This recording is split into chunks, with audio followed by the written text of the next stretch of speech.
Hello दोस्तों, मैं अनिल कुमार आपके अपने YouTube चैनल एजुकेशन सरोवर में बहुत बहुत स्वागत करता हूं। जैसा कि आप जानते हैं, पिछली क्लास में हमने गतिकी समीकरण के डेरिवेटिव को समझा था। अब उन पर आधारित न्यूमेरिकल को करेंगे। तो मैंने क्या बताया था आपको? तो हमारा टॉपिक है स्ट्रेट लाइन मोशन कह सकते हैं या वन डायमेंशनल मोशन कह सकते हैं। स्ट्रेट लाइन मोशन यानी सरल रेखीय गति। तो हमने इसमें पिछली क्लास में पढ़ा था, ये इक्वेशन पढ़ी थी। फर्स्ट इक्वेशन क्या थी? v equal to u plus a t थी। और सेकंड क्या थी हमारी? s equal to u t plus half a t square. और थर्ड इक्वेशन पढ़ी थी हमने v square equal to u square plus two a s. ये इक्वेशन पढ़ी थी। अब हम इन पे बेस क्वेश्चन करते हैं, किस प्रकार से इन पे क्वेश्चन आते हैं। देखो, अगर मैं बात करूं, देखो v क्या होता? अंतिम वेग, यानी कि अंतिम वेग, इनिशियली नहीं सॉरी फाइनली वेलोसिटी या फाइनल वेलोसिटी कह सकते हैं। और u प्रारंभिक वेग, इनिशियल वेलोसिटी कह सकते हैं, इनिशियल वेलोसिटी।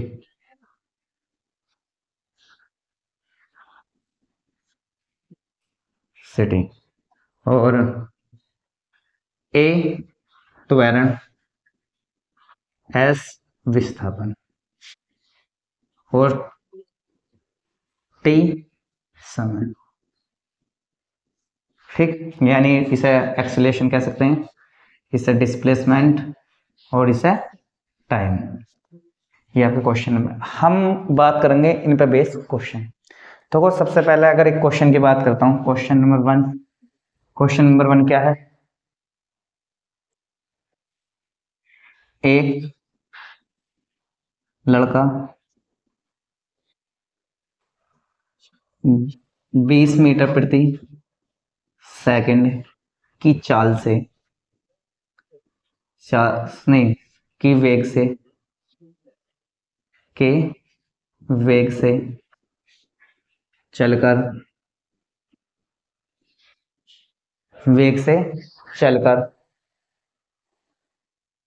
20 मिनट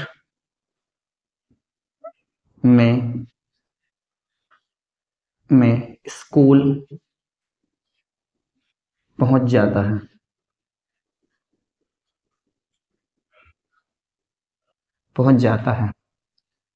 तो लड़के का त्वरण, स्कूल पहुंच जाता यानी कि रेस्ट में आ जाता, कहने मतलब मेरे यहाँ है रेस्ट में आ जाता। तो लड़के का त्वरण तथा स्कूल और प्रारंभिक स्थान के बीच की दूरी बताइए। तो सबसे पहले ये बात करते हैं हम, अब इसमें त्वरण है या नहीं है पता कैसे चलेगी? क्योंकि लड़का जब घर से चला और स्कूल पे उसके फाइनल पोजीशन पे रुक गया, तो उसका यानी फाइनल वेलोसिटी क्या होगी इसकी? 0। तो हमारी इनिशियल वेलोसिटी क्या है? u इक्वल टू आपका 20 मीटर पर सेकंड, ठीक है। और टाइम कितना दिया हुआ? 20 मिनट। और v वेलोसिटी होगी आपकी 0, क्योंकि विराम में आ गया, विराम कह सकते हैं या रेस्ट कह सकते हैं। तो और आपसे पूछ रहा है एक्सेलरेशन एंड डिस्टेंस। तो आप ये बताइए हम कौन सा फॉर्मूला लगाएं जो आसानी से सोल्व आउट हो जाए। देखो, पहले फॉर्मूला में v equal to u plus a t इसे लगा सकते हैं, क्योंकि आपके पास u भी है, t भी है और v भी है। लेकिन अगर हम इसे लगाते, इसमें s है और इसमें भी s है, हमारे s दी भी नहीं है और ना ही हमें एक्सेलरेशन दिया हुआ। सबसे पहले हम एक्सेलरेशन फाइंड आउट करेंगे। तो गति की इक्वेशन कौन सी है? v equal to u plus a t. तो u का मतलब 0 है और इसका कितना होगा? 20 मीटर पर सेकंड है, प्लस a और इसका कितना? 20 मिनट्स। और मिनट्स को किस में करेंगे? सेकंड में कन्वर्ट। क्योंकि हम सारी पोजीशन किस में लेते हैं, किस में लेते हैं, हम MKS सिस्टम में। तो ये इधर आएगा माइनस का हो जाएगा माइनस के 20, ये होगा A इक्वल टू 20 मल्टीप्लाई 60, इससे कैंसिल आउट, तो इक्वल टू माइनस के 60 मीटर पर सेकंड स्क्वायर, और माइनस का साइन ये प्रेजेंट कर रहा क्या है, यहाँ क्या है, रिटार्डेशन, क्या है, रिटार्डेशन या मंदक, और यहाँ इसका मतलब ये है कि आपका जो पोटेंशियल है, ओ सॉरी, आपका जो वेग है वो क्या हो गया, बहुत कम हो गया, यानी कि रिटार्डेशन होने की वजह से। ठीक है, तो अब टोटल कवर डिस्टेंस क्या होगा, S equal to u t plus half AT square से भी निकाल सकते हैं और इससे भी निकाल सकते हैं, जिससे आपको आसान लगे। ठीक है, तो इससे निकालते हैं हम, तो S इक्वल टू कितना हुआ, इसकी वैल्यू कितनी है 20, और T की वैल्यू कितनी है 20 multiply by 60 plus half, A की वैल्यू कितनी है माइनस के 60, और T की कितनी है 20 मल्टीप्लाई बाय 60 और मल्टीप्लाई बाय 20 मल्टीप्लाई बाय 60। ऐसा क्यों कर रहे हैं, क्योंकि हमारे यहाँ क्या है, T का स्क्वायर है। ठीक है, तो ये कितना हुआ 60, और ये आपका 60 है, ये भी आपका कैंसिल आउट, ये 2 है और 2 है 10 हो गया। ठीक है, अब इसे करते हैं, इसकी मल्टीप्लाई करते हैं, कितना 1200, तो 1200 और इसकी 2 कर दें तो 24, कितना होगा 30 माइनस ये कितना होगा 6 दूनी 12, यानी 12,000, तो कितने होगा S इक्वल टू 12,000 मीटर, या कह सकते हैं 12 किलोमीटर, कितना 12 किलोमीटर। तो उसके प्रारंभिक स्थान से और अंतिम स्थान तक के बीच की दूरी कितनी हुई 12 किलोमीटर। ये बात आपके समझ आई, इसे आप नोट कर सकते हैं। ठीक है, और इस पे बेस एक क्वेश्चन और कराता हूं मैं आपको।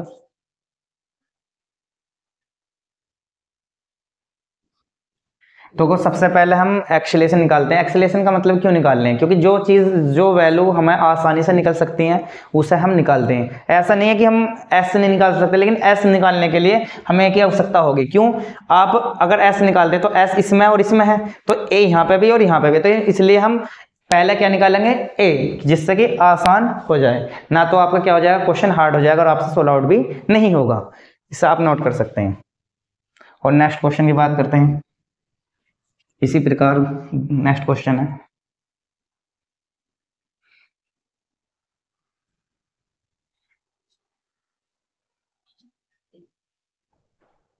कह सकते हैं एक कार विराम से चलकर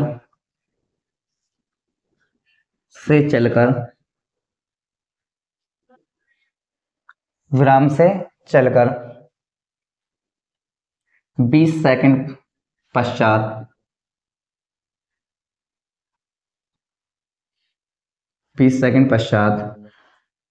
120 किलोमीटर पर घंटा की रफ्तार, या कह सकते हैं वेग, रफ्तार पकड़ लेती है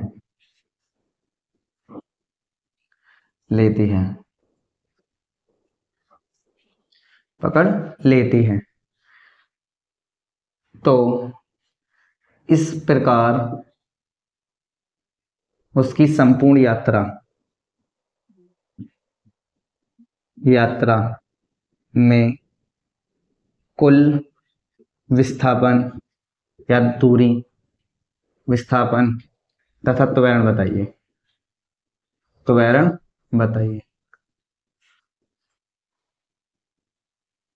कहने मतलब है एक आकार किससे चल रही है, रेस्ट से, रेस्ट पोजीशन से चलकर कितना पकड़ लिया 20 सेकंड बाद कितनी पकड़ लेती है रफ्तार 120 किलोमीटर पर आवर पकड़ लेती है। तो इस पूरी जर्नी में उसका एक्सेलेरेशन कितना हुआ और उन्होंने टोटल कितनी डिस्टेंस कवर करी, उसको हम बात करते हैं।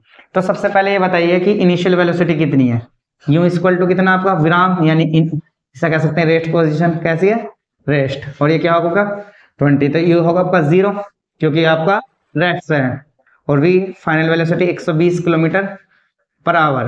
आप इसे किस में बदलेंगे मीटर पर सेकंड में, तो क्या होगा 120 5/18, तो काट लीजिए कितने 6 से कितने बार कटा, ये 20 और ये कितना 3, तो कितना 100/6 3 मीटर पर सेकेंड। और टाइम कितना दिया हुआ, टाइम कितना दिया हुआ, 3 सेकेंड, नहीं सॉरी 20 सेकेंड। और आपसे एक्सीलरेशन यानी त्वरण और एस। तो आप बताइए इसमें कौन सा फॉर्मूला लगाऊं पहले, क्योंकि ये फॉर्मूला लगाऊं या ये लगाऊं या ये लगाऊं। अगर आप इसे लगाओगे तो एक ही रिक्वायरमेंट होगी, और इसे लगाओगे इसमें भी एक रिक्वायरमेंट। तो इस सबसे पहले हम क्या निकालेंगे, ए। तो हमारे पास फॉर्मूला क्या है, v equal to u plus a t. तो v कितना आपके पास 100/13, 0 प्लस ए की वैल्यू निकालनी है, टी की वैल्यू कितनी है 20। तो इससे कितने बार 5 बार। तो ए बार कितना होगा 5/3 मीटर पर सेकंड स्क्वायर। तो अब हम क्या निकालना है आपसे, विस्थापन। तो पहले हम विस्थापन किससे निकाला था, इससे। अब किससे निकालेंगे, इस वाले फॉर्मूले से। तो v square equal to u square plus 2as। तो v स्क्वायर की वैल्यू कितनी है 100/3 मल्टीप्लाई 100/3, इसकी 0 प्लस 2, इसकी वैल्यू कितनी है 5/3 और s। तो 3 से 3 कैंसिल आउट, 5 दूनी 10, 10 से कितना घटा 10, एक 0 कैंसिल आउट। तो s इक्वल टू कितना होगा 1000, क्या होगा 1000/3 मीटर। ये बात समझ में आई। तो हमने इन पे बेस्ड क्वेश्चन कर लिए। अब हम बात करते हैं कि क्या ये इक्वेशन आपके जो गुरुत्वाधीन यानी कह सकते हैं अगेंस्ट टू ग्रेविटी भी काम करेंगी, उसको हम देखते हैं किस प्रकार से ये काम करती है। इसे आप नोट कर सकते हैं।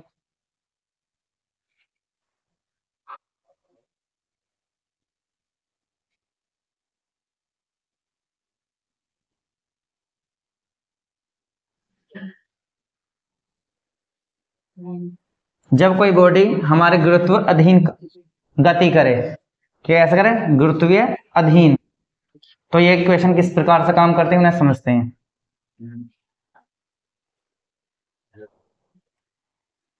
क्या है, जब कोई पिंड गुरुत्वीय अधीन यानी गुरुत्वीय विरुद्ध कह सकते हैं या अधीन गति करे, तो या कह सकते हैं अंग्रेजी में क्या कहें, तो the motion, the body motion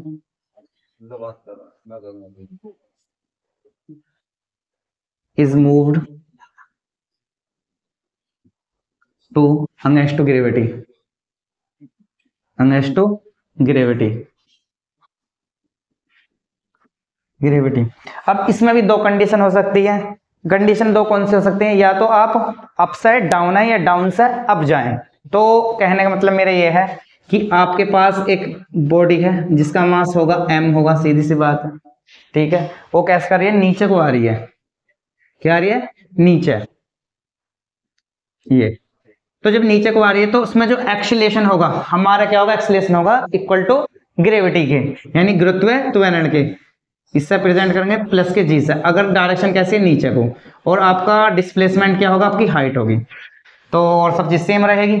तो v इक्वल टू क्या होगा u प्लस जी टी, और h equal to u t plus 1/2 g t square, या h इक्वल टू होगा, या कह सकते हैं v स्क्वायर बराबर यू स्क्वायर प्लस 2gh। कहने का मतलब मेरा यह है कि अगर कोई बॉडी गुरुत्वीय के अधीन यानी कोई बॉडी अगर हम ऊपर को यानी ऊपर से नीचे के लिए फेंक रहे हैं, तो उसमें जो एक्सीलरेशन होगा इक्वल टू किसका होगा, ग्रेविटी के। किसके इक्वल होगा, ग्रेविटी के। ये बात आपके समझ में आई, ठीक है। तो हम जहां a है वहां तो लिखेंगे प्लस के जी, और जहां s है वहां क्या लिखेंगे h, यानी कि उसका जो डिस्प्लेसमेंट है क्या हो जाएगी, आपकी हाइट। तो इस प्रकार से ये इक्वेशन काम करेंगी। ये बात आपके समझ में आई। अगर इसका जस्ट उल्टे की बात करें, कोई अगर बॉडी हम ऊपर की डायरेक्शन में ले जा रहे हैं, किसकी, यानी कि कहने का मतलब है बॉटम से टॉप की तरफ कह सकते हैं, यानी कि हाइट की। तो हमारा a जो हो जाएगा माइनस के g का हो जाएगा, और h तो होगा हमारे s इक्वल टू किसका होगा, h के। तो इसके लिए फॉर्मूला क्या हो जाएगा, v equal to u minus के जी टी, और ऐसा क्यों कर रहे हैं? क्योंकि हमारा जो ग्रेविटी है, ग्रेविटी जो है उसकी वेलोसिटी का क्या करेगा? विरोध करेगा, यानी उसे रोकने का प्रयास करेगा। तो यहाँ हमारा जो ग्रेविटी यानी एक्सेलरेशन किसका काम करेगा? रिटार्डेशन का काम करेगा। ठीक है, तो H equal to u t minus के हाफ जी टी स्क्वायर, ठीक, और वी स्क्वायर बराबर यू स्क्वायर माइनस के 2g h। इस प्रकार से ये इक्वेशन लग सकती है। ठीक है, इसे आप नोट कर सकते हैं। जब कोई बॉडी ऊपर से नीचे आए तो हमारा एक्सेलरेशन पॉजिटिव होगा, और नीचे से ऊपर जाए तो एक्सेलरेशन हमारा नेगेटिव होगा। उसका रीजन ये है कि जो आपका एक्सेलरेशन है किसका विरोध करेगा? उसकी वेलोसिटी का विरोध करेगा। ये बात आपके समझ में आई? इसे आप नोट कर सकते हैं। अब बात करते हैं इन बेस्ड क्वेश्चन की बात करते हैं। तो किस प्रकार से क्वेश्चन?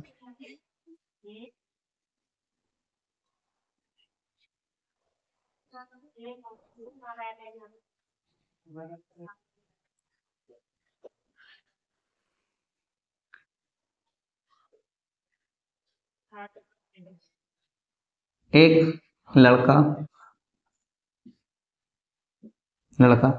40 मीटर ऊंची बिल्डिंग कह सकते हैं या इमारत से 20 मीटर प्रति सेकंड के वेग से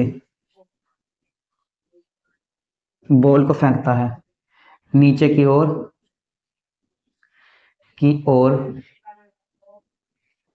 बॉल फेंकता है,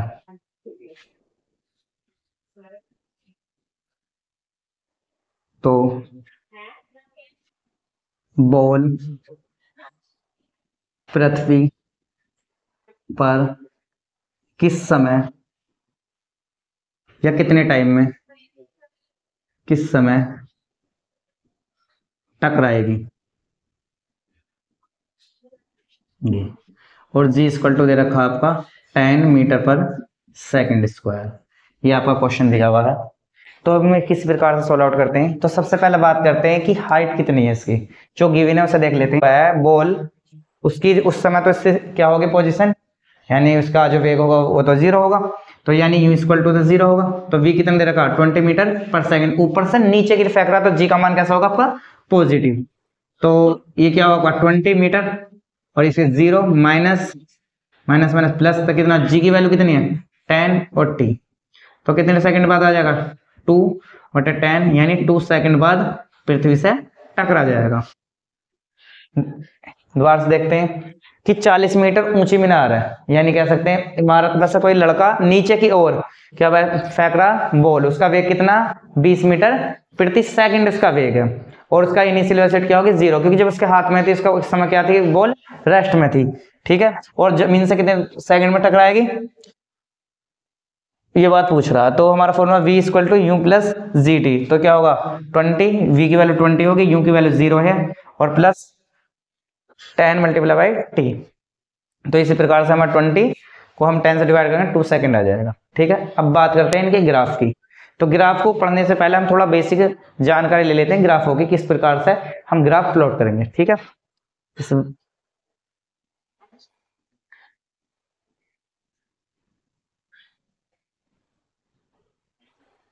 तो अब हम ग्राफ प्लॉट करते हैं। किस प्रकार से ग्राफ? देखो, आपने 9 में पढ़ा होगा y equal to m x plus c, ये एक स्लोप होता, ओ सॉरी, ये इक्वेशन किसकी? सरल रेखा या कह सकते हैं स्ट्रेट लाइन। तो हम जब जानते हैं कि m क्या है? इसका स्लोप है, यानी ढाल कह सकते हैं, ढाल। ठीक, तो हमने ये पढ़ा था कि इक्वेशन जो होती है हमारी, ये होती है इक्वेशन जो होती है किस ग्राफ की होती है? ये y होता, ये x होता, और y होता हमारा डिपेंडेंट एक्सिस, x होता इंडिपेंडेंट। तो हमारा जो ये ग्राफ होता है इस तरीके से होता। तो ये जो है ये तो होगा आपका c, और ये m क्या होगा आपका? m क्या होगा y माइनस के c अपॉन x। ठीक है, तो इसका ग्राफ ये कैसे बना, इससे हम प्लॉट कैसे करेंगे, किस तरीके से बना, इससे हम समझते हैं। ठीक है, तो सबसे पहले हम बात करते हैं हमारे पास किस प्रकार से बनेगा। तो ये दो हम कोऑर्डिनेट ले लेते हैं, ये आपके पास y है, सॉरी ये आपके पास x है और ये y है। तो इस प्रकार से तो हम पॉइंट डोनेट करेंगे, ये 1 हो गया, ये 2 हो गया, ये 3 हो गया, ये 4 हो गया, ये क्या होगा आपका 5। ठीक है, और इसी प्रकार से ये 1, ये 2, ये 3, ये 4, ये 5। हम अब पता नहीं हमें ग्राफ प्लॉट करना, किस पर, कौन से ग्राफ प्लॉट करना, स्ट्रेट लाइन का, यानी y बराबर mx प्लस c का करना। अगर मैं c बराबर 0 कर दूं और m बराबर 1, तो इसका मतलब y बराबर क्या होगा x के, तो इसका ग्राफ प्लॉट करना। अब किस प्रकार से ग्राफ प्लॉट होगा, तो सबसे पहले हम बात करते हैं ये पोजीशन, ये हम एक तरीके से ग्राफ की वैल्यू रख लेते हैं, ये y होगा, ये आपका क्या होगा x। तो मैंने x की वैल्यू, ये आपका ओरिजिन होगा 0 0, x की वैल्यू 0 रखे तो y की वैल्यू क्या आएगी आपकी, क्योंकि x इक्वल टू ये भी 0, तो यहाँ पोजीशन हो गए दोनों, यानी किससे ओरिजिन से स्टार्ट हो गए, किससे हो गए ओरिजिन से स्टार्ट हो गए। और मैंने x की वैल्यू 1 रखी तो y की वैल्यू भी क्या आई 1, तो 1 यहाँ है और इसका पॉइंट यहाँ पे, तो पॉइंट आपका यहाँ पे लगेगा। इसी प्रकार से अगर मैंने x की वैल्यू 2 रखी तो y की वैल्यू 2, तो यहाँ 2 है तो यहाँ इसका मिड पॉइंट यहाँ पर 2 होगा। अगर मैंने इसकी 3 रखी तो इसकी भी 3, तो कैसे, तो ये आपका 3 होगा। तो ये अगर मैं इन पॉइंटों को मिला दूं तो इस तरीके से आपका क्या ग्राफ बन जाएगा, तो y इक्वल टू किसका x का। ये बात आपके समझ में आई, तो ग्राफ कैसा बना y इक्वल टू x का। और कैसा ग्राफ बना, एक यूनिफॉर्म, यूनिफॉर्म का मतलब एक समान बढ़ रहा, जैसा x बढ़ रहा है ऐसे ही y बढ़ रहा। ये बात आपके समझ में। अब अगर मैं बात करूं इसकी कि इक्वेशन दे रखी है x प्लस के 1, किसकी दे रखी है x प्लस के 1, तो इसे किस प्रकार से लिखूंगा, x y equal to x plus के 1। जो मैंने x की वैल्यू 1 रखी तो y की वैल्यू कितनी हो जाएगी 1, यानी सॉरी x की वैल्यू मैंने 0 रखी तो y की वैल्यू क्या हो जाएगी 1, तो ये होगी x और ये होगा y। तो इस पे पॉइंट ऐसे कर लेते हैं 1 2 3 4 5, 1 2 3 4 और 5। मैंने x की वैल्यू 0 रखी तो y की वैल्यू 1, तो इसका मतलब ये हमारा जो ग्राफ है ओरिजिन से तो स्टार्ट नहीं होगा, तो x की वैल्यू 0 यहाँ पर हुई और y की वैल्यू 1 यहाँ पर हुई, तो ये ग्राफ कहां से स्टार्ट होगा, इस तरीके से। कैसा हुआ, इस तरीके से, और ये डिस्टेंस कितनी हुई 1। ये बात आपके समझ में आ गई। तो इसका मतलब है जो अगर y इक्वल टू x है तो कहां से स्टार्ट होगी ओरिजिन से, यानी y की और x की वैल्यू जिस पॉइंट पे 0 हो जाती है दोनों एक साथ, तो कैसे होता है आपका ग्राफ ओरिजिन से स्टार्ट। लेकिन ये किससे, एक कांस्टेंट या कह सकते हैं कांस्टेंट डिस्टेंस से स्टार्ट होगा। ये बात आपके समझ में आ गई। अब इसी प्रकार से हम एक ग्राफ प्लॉट करते हैं वेलोसिटी और टाइम का, ठीक है, वेलोसिटी और टाइम का ग्राफ प्लॉट करते हैं। ये बात आपको समझ में आ गई। तो मैं अभी इसी ग्राफ को प्लॉट करता हूं किस प्रकार से होगा। तो हमारी जो गति की जो फर्स्ट इक्वेशन है वो कैसी है, v equal to u plus a t है, v equal to u plus a t है। तो सबसे पहले बात करता हूं u अगर 0 है यानी कि विराम में है, कहां से चल रही है विराम से, तो इसका मतलब कैसा, या रेस्ट कैसा कह सकते हैं, तो v इक्वल टू होगा आपका ए टी। ये बात समझ में आई।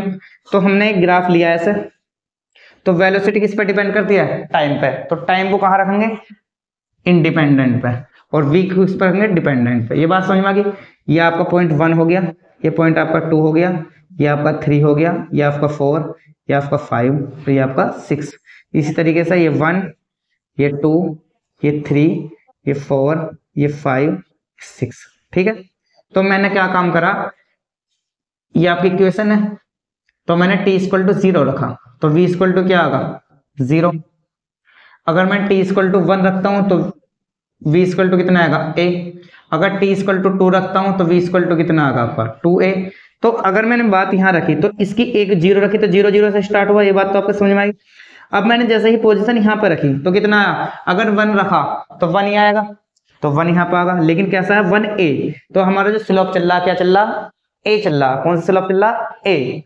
और मैंने जैसे 2 रखा तो यहाँ 2a आया, 3 रखा तो 3a आएगा। इसी तरीके से एक समान गति होगी, ये क्या होगी, एक समान हो गया।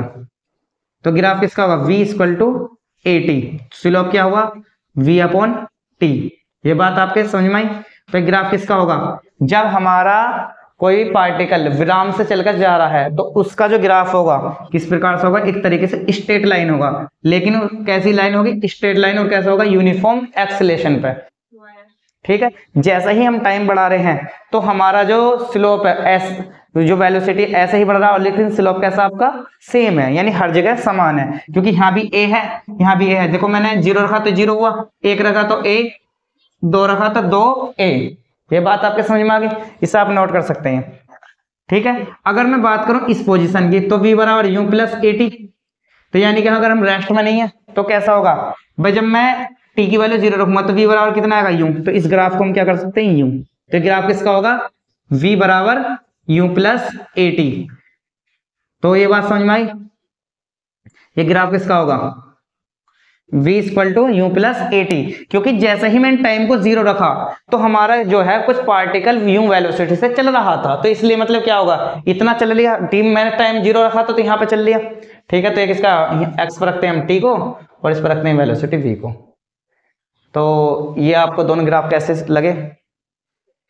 तो हमारा चैनल एजुकेशन सोल्वर से जुड़े रहिए, और इसी प्रकार से आपको सारी क्लासेस मिलते रहेंगी। Thank you.